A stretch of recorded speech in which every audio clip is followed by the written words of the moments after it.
Salut à tous et bienvenue sur la chaîne Old Sequoia. Aujourd'hui, on se retrouve pour une nouvelle vidéo. Je vous emmènerai avec moi faire des plans de coupe, des tests de coupe sur du boulot dehors avec la MS500i. Ensuite, je vous donnerai mon avis. Ce sera un peu un avis qui sera subjectif, évidemment, parce que ce sera le mien.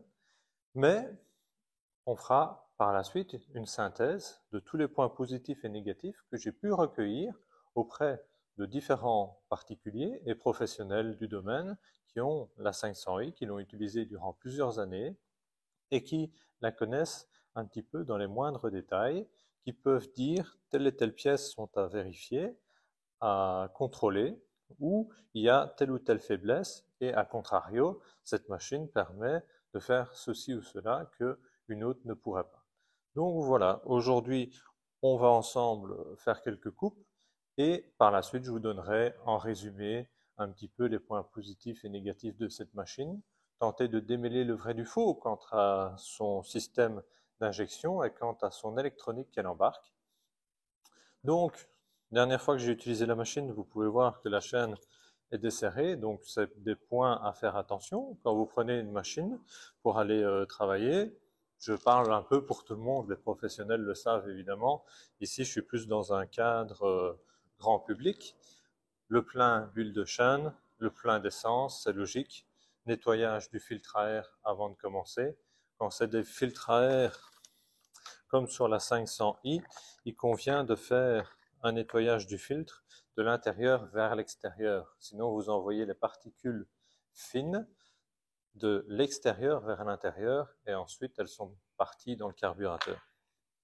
Donc toujours veiller à faire un nettoyage du filtre à air et correctement. Si celui-ci est beaucoup trop encrassé et n'est plus nettoyable, ben, vous le remplacez par un nouveau, ça tombe sous le sens. Vérifiez qu'il n'y a pas différentes fuites ou des éléments qui se seraient cassés lors de la dernière utilisation. Donc moi ici je vais contrôler ma tension de chaîne, faire les différents pleins et ensuite on est parti. Voilà, on se retrouve dans l'atelier, donc on va faire la partie entretien avant le travail.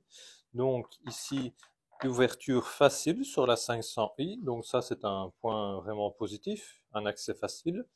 Un autre point que l'on peut remarquer, c'est l'encrassement rapide du filtre à air. Par contre, là c'est plutôt un point négatif parce que vous devez l'entretenir très souvent, le nettoyer très souvent, et quand vous êtes sur chantier, ben, vous n'avez pas toujours l'accès à un compresseur, et donc le fait qu'il y ait toutes ces aérations ici sur les côtés entraîne vraiment une entrée de particules de saleté assez fine au niveau du filtre à air. Donc oui, il remplit magnifiquement bien son travail, mais vous pouvez voir également ici qu'il y a toutes des saletés qui viennent se coller sur le pourtour du filtre. Veillez à ne pas les faire tomber à l'intérieur, il y en a à l'intérieur.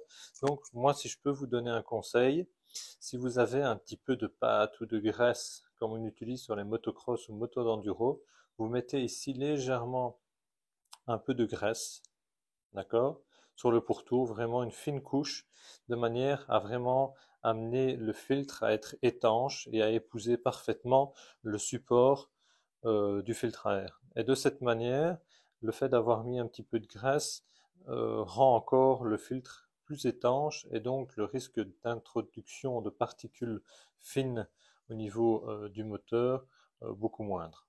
Ici, le filtre à air, c'est un filtre HD System de chez Stihl. Donc voilà, on est quand même sur un filtre HD2 de qualité et qui a une capacité de filtration beaucoup plus élevée qu'un filtre normal. On voit ici aussi une accumulation de poussière, de saleté, donc ça c'est tout à fait normal.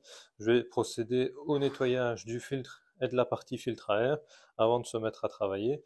Je fais les pleins, je vérifie que la chaîne soit correctement bien affûtée et ensuite on est parti. Voilà.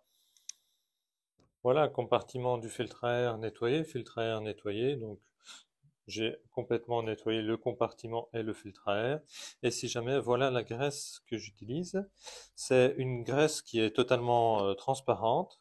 J'en mets très peu, j'en mets simplement sur le pourtour du filtre à la base, c'est pour les roulements, pour les vélos ou les motos. Et donc, c'est une graisse qui est waterproof et donc permet une étanchéité. C'est pas son utilisation première, c'est pas préconisé par style, c'est pas remis dans les choses que vous pouvez voir dans le manuel d'utilisateur. Mais moi, c'est une petite astuce. Vous en mettez légèrement.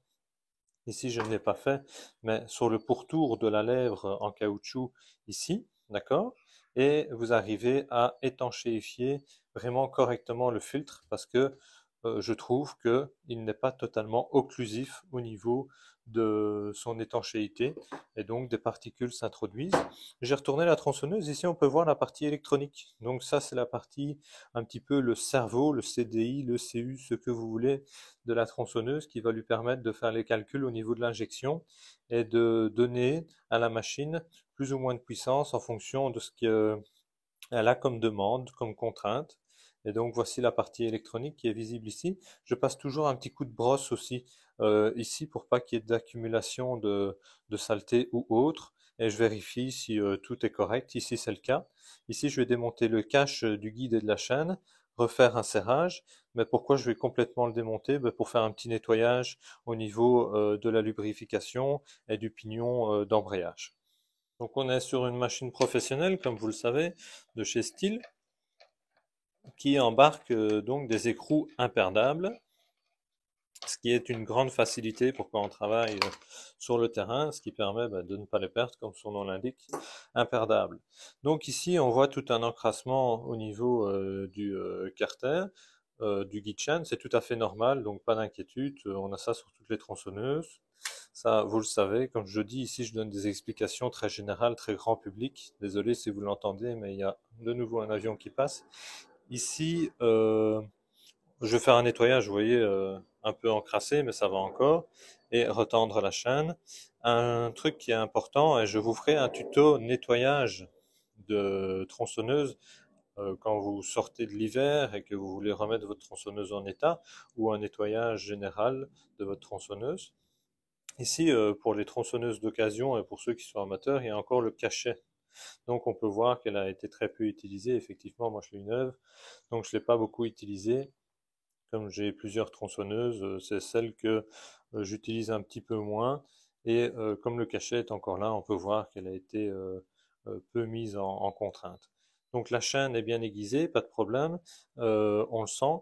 Donc simplement un nettoyage de ce compartiment et ensuite resserrage, donc tension de chaîne et les pleins et on est parti. Bon, clairement ici le but n'est pas de vous faire un tuto entretien, nettoyage et mise en route d'une tronçonneuse. Le but c'est surtout de vous faire une démonstration de coupe.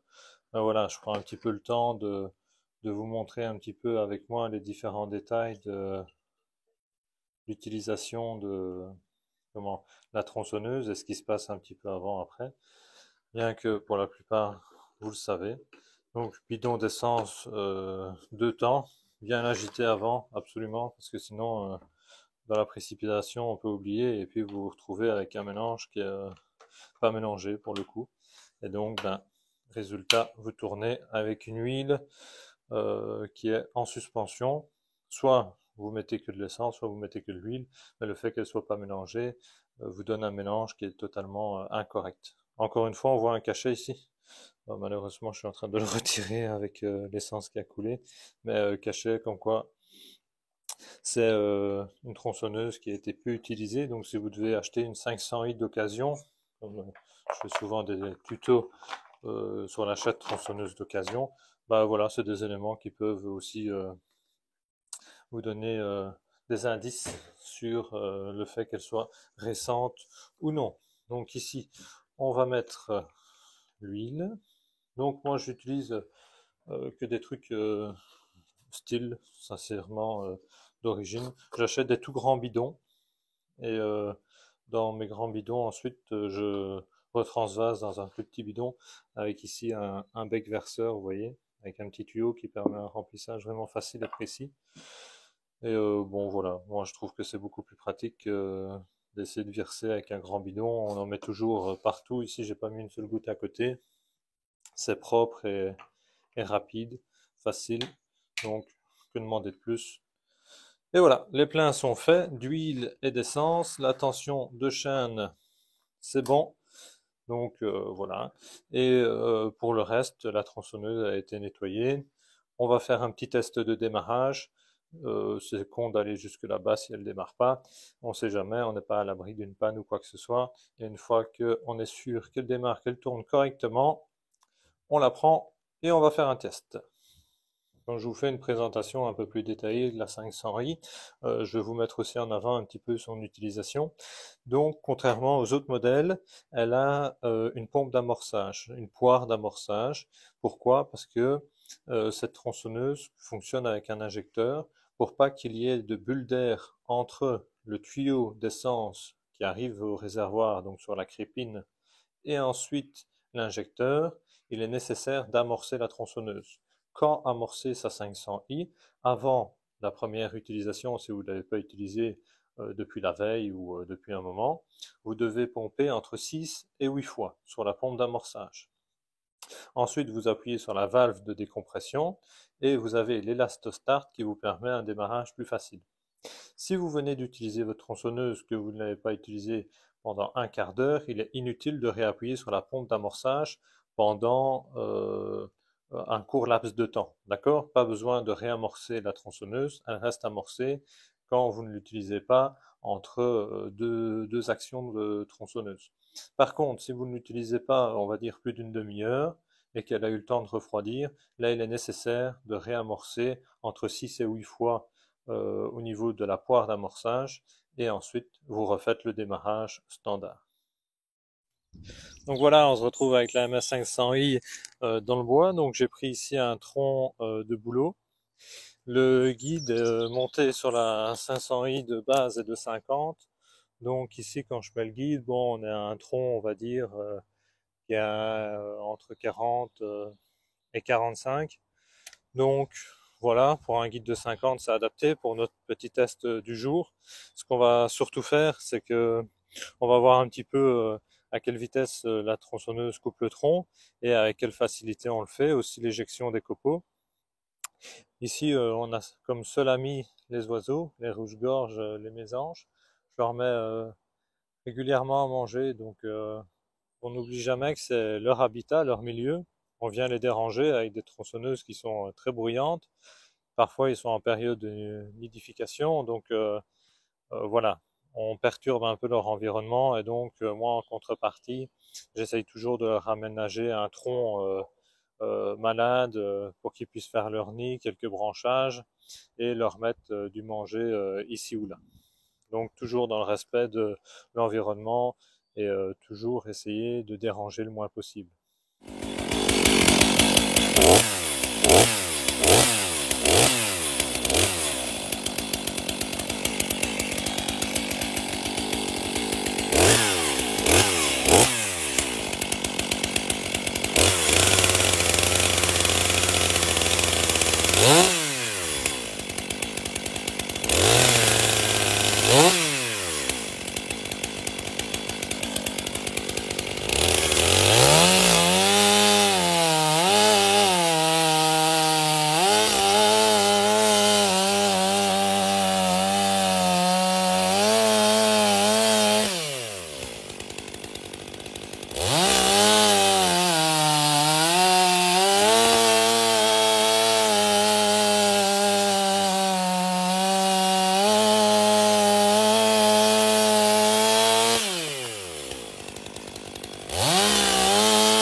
Donc voilà, test de coupe effectué. 500i, on a pu le remarquer, machine véloce, machine puissante, donc on ne peut pas le nier. Ici on avait un tronc quand même de 45 avec un bois qui n'était pas parmi les plus durs, c'est un bois de dureté moyenne, le bouleau, mais pour un tronc de diamètre de 45, elle le coupe comme dans du beurre, sincèrement avec une grande facilité. On a peu de difficultés à l'utiliser, on est donc sur la version professionnelle, c'est une tronçonneuse professionnelle qui embarque toutes les technologies d'une tronçonneuse, encore une fois de la gamme Pro de chez Stihl. Donc l'architecture, hormis l'injection, s'apparente à une 462. On ne va pas faire un comparatif aujourd'hui avec la 462, c'est pas le but. Le but c'est vraiment présenter les points positifs et négatifs encore une fois de la 500i. La 462 a d'ailleurs été dépassée au niveau du rapport poids-puissance par la 500i lors de sa sortie. Donc on a une tronçonneuse qui est légère, parce que le but a vraiment été de faire une tronçonneuse légère, parfois ça a des avantages, des inconvénients, et le truc c'est que d'où son poids de 6,5 kg et sa cylindrée impressionnante de 80 cm3 par rapport à son poids, on arrive à une puissance en kilowatts, en chevaux, vraiment très importante, ce qui nous donne une tronçonneuse à la fois maniable, légère, et puissante. Donc voilà, ça c'est ce que tous les professionnels s'accordent à dire. On a pu le voir dans le test ici de coupe. C'est difficile de le nier. Quand on voit les copeaux qu'elle fait, c'est vraiment avec une chaîne très affûtée, une machine de guerre. On a cette technologie d'injection sur cette 500i, c'est pour ça le i pour injection tout simplement. C'est pas quelque chose qui a été greffé à la va-vite sur une tronçonneuse. Il faut savoir qu'en 2011, Stihl avait sa tronçonneuse à béton, sa disqueuse à béton, qui s'appelait la 480. D'accord ? Donc c'est une tronçonneuse qui a été développée pour la toute première fois avec un injecteur électronique. Et cette technologie a survécu jusque l'apparition de la 500i sur laquelle elle a été greffée. Et on peut se dire, tiens, j'ai entendu dire que l'injection, le milieu humide, le milieu sale, c'est pas bon. Imaginez-vous qu'une disqueuse à béton, une tronçonneuse à béton, fonctionne dans un milieu très très poussiéreux, de par le fait qu'elle coupe du béton, c'est logique, énormément de poussière, de la poussière abrasive, mais en plus il y a un rinçage, donc c'est un milieu encore plus humide que ce que l'on peut rencontrer dans un bois, dans une forêt, ou pour couper du bois de chauffage. Donc, sur une tronçonneuse à béton de 2011 à 2017, on a vu que ça fonctionnait bien, c'était fiable, c'était une technologie qui pouvait être greffée sur une tronçonneuse pour le bois, pour l'utilisation forestière. Donc on se retrouve avec une injection sur une tronçonneuse à usage forestier, mais qui n'est pas nouvelle au niveau de sa technologie, puisque, comme je vous l'ai dit, elle a déjà évolué dans un milieu humide, poussiéreux, abrasif pendant plusieurs années avant d'être greffée sur celle-ci. Donc, au niveau des points positifs, ce qu'on peut retenir, c'est vraiment une machine légère, puissante, qui a un rapport donc poids-puissance important, qui permet vraiment de manœuvrer avec facilité. On peut l'utiliser de manière très polyvalente, donc pour faire un démontage d'un tronc, abattre un arbre, de l'ébranchage, sincèrement, son poids permet de l'utiliser, comme j'avais fait la présentation un petit peu contre la 660, une approche très très polyvalente. Elle peut être utilisée comme une élagueuse, comme une abatteuse, et comme une tronçonneuse polyvalente qui peut tout à fait ébrancher si besoin, et c'est ce que je fais avec. Donc ça c'est vraiment ces points positifs, sincèrement. C'est difficile de lui reprocher un manque de puissance, un manque de maniabilité, un manque de polyvalence, parce qu'elle a été créée pour ça, sincèrement. Ceux qui critiquent ou ceux qui ne sont pas convaincus pour du côté injection, je les invite vraiment à tester une 500i. Certains seront convaincus, certains ne le seront pas, mais c'est une technologie qui est fiable, qui a été testée dans le temps et qui n'a pas été greffée de manière non réfléchie. C'est vraiment quelque chose qui est abouti. Et on le voit ici, depuis qu'elle est sortie, elle n'a pas eu de mise à jour, c'est-à-dire qu'on n'a pas eu une 500i phase 2, preuve que cette technologie qui a été mise dès le départ était bien étudiée, bien développée, et qu'il n'a pas fallu rattraper en cours de chemin, après 6 mois, 1 an, ce qui a été incorporé à l'intérieur de cette tronçonneuse. Maintenant, on va un peu aborder les points négatifs. Donc, on est sur une tronçonneuse professionnelle. Donc, elle regroupe tous les attributs de la tronçonneuse Pro, comme sa sœur, la 462, c'est-à-dire les parties métalliques, etc. Mais on se retrouve malheureusement avec une tronçonneuse dont le gain de poids a été mis dans le cahier des charges de son développement. Et donc des parties plastiques parfois qui peuvent paraître un petit peu plus fragiles et un peu légère. Donc on peut avoir parfois des casses au niveau du cache du filtre à air parce que sincèrement il est en plastique de bonne qualité mais il n'est pas non plus exceptionnellement résistant. Moi ce que j'ai remarqué c'est au niveau du lanceur, euh, des expériences que j'ai récoltées, il y a un serrage qui se fait lorsque vous tirez sur la poignée de lanceur au niveau de l'élastostart. Cette pince de serrage est en plastique et donc c'est une faiblesse un petit peu au niveau de cette tronçonneuse, c'est le lanceur. Il se peut que après une utilisation intensive sur plusieurs années, cette pièce vienne à faillir et à casser. Une autre chose, ce sont les cylindres blocs. Donc on a deux ressorts, on a un ressort latéral ici et un autre ressort ici. Ces ressorts sont un peu fragiles. Je pense que ce sont les mêmes ressorts que les autres tronçonneuses professionnelles, mais étant donné sa puissance et son couple important, elle met beaucoup plus en contrainte ces pièces qui le sont moins sur une autre tronçonneuse qui, on va dire, a une accélération plus linéaire. Ici, on a une accélération qui est très vive. On peut arrêter la tronçonneuse dans le bois, la redémarrer et elle va reprendre instantanément.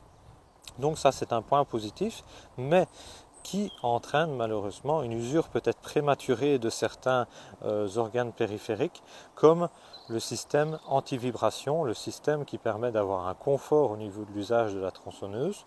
Donc ce système anti-vibration doit encaisser beaucoup plus de contraintes et donc en étant mis à plus rude épreuve est susceptible d'avoir des faiblesses dans le temps plus rapides que d'autres. Au niveau de sa conception, étant donné qu'on a une électronique et une injection qui a été fiabilisée dans le temps via la tronçonneuse à béton, sincèrement, ceux qui rencontrent des problèmes d'injection ou d'électronique, ce sont plutôt des personnes qui, je pense, ont eu une mauvaise utilisation de leur 500i ou une utilisation tellement intensive que, bah oui, à un moment donné, comme toute pièce électronique ou n'importe quoi d'autre, on arrive sur des pannes. Ça peut arriver. Steel n'est pas exempt de panne et peut aussi rencontrer des différentes difficultés sur certains modèles. Donc voilà, ici la 500i, il y a ces petites difficultés-là. Après, je n'ai pas de pourcentage de panne à vous dire sur l'injection, sur le système anti-vibration.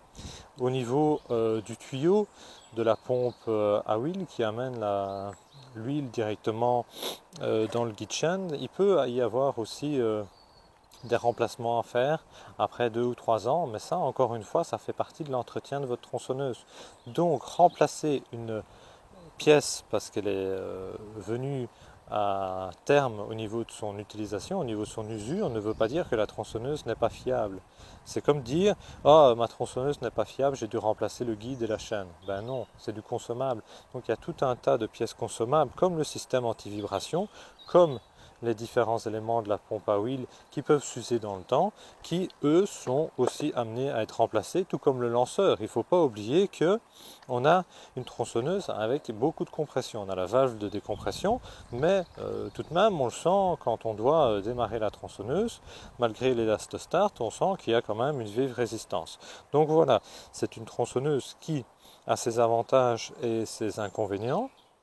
Pour celui qui recherche vraiment une tronçonneuse polyvalente, si son profil est de faire un maximum de travail avec une seule tronçonneuse et qui ne doit pas s'ennuyer à entretenir 3 tronçonneuses ou poser celle-là au pick-up, aller rechercher l'autre au camion, etc.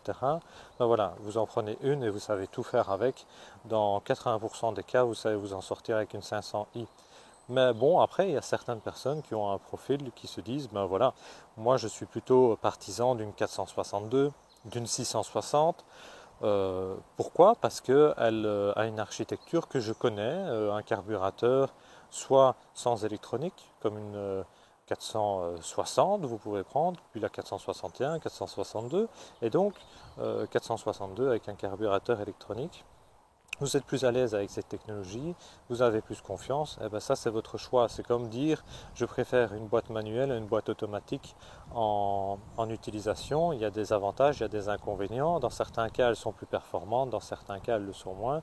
Ça c'est vraiment le confort et le choix de chacun. Mais on ne peut pas nier que cette 500i est une révolution dans le domaine et surtout une tronçonneuse qui était jamais vue avant, de par sa conception et qui aujourd'hui, on l'a vu dans ces brefs tests de coupe, permet vraiment de s'en sortir et de faire du travail de qualité tout en étant rapide. Ça c'est important pour ceux qui font du bois de chauffage en grosse quantité et dont c'est le principal métier. Dernière chose que j'aimerais dire, c'est que cette tronçonneuse par son poids est assez maniable, vous avez pu le voir. On sait faire pas mal de coupes rapides avec. Il ne faut pas perdre de vue que tous les équipements de sécurité sont obligatoires quand vous utilisez n'importe quel type de tronçonneuse, mais d'autant plus quand vous êtes sur une tronçonneuse aussi performante, parce qu'elle ne pardonne rien. Ici on a un guide de 50, mais imaginez avec un guide de 63, vous vous retrouvez avec une tronçonneuse, si elle vous met un coup de recul, un kickback, vous êtes complètement défiguré. Et c'est déjà arrivé, je connais des personnes à qui c'est arrivé, simplement en voulant couper une branche en hauteur, le guide se pince dans la branche et bam, on se prend la chaîne en plein front et je peux vous dire que toute votre vie vous allez vous souvenir de cette erreur de manipulation et donc tous les éléments que vous pouvez mettre sur vous qui vous protègent sont les bienvenus et surtout votre corps, de par votre protection, va vous remercier parce que vous perdez 3 doigts, votre carrière elle peut se terminer là. Donc voilà, j'espère que cette présentation vous aura plu. On a essayé de faire, en tout cas j'ai essayé de vous transmettre un maximum de points que je connaissais, positifs et négatifs au sujet de cette tronçonneuse. Moi je la valide entièrement. Elle est très puissante et agréable à travailler. Donc voilà, un poids réduit, c'est ce que je pense tout le monde aurait voulu un jour, une tronçonneuse puissante et légère. C'est sur ça qu'on va conclure et surtout n'hésitez pas à vous abonner si ça vous a plu et à très vite pour une prochaine vidéo. Merci à tous.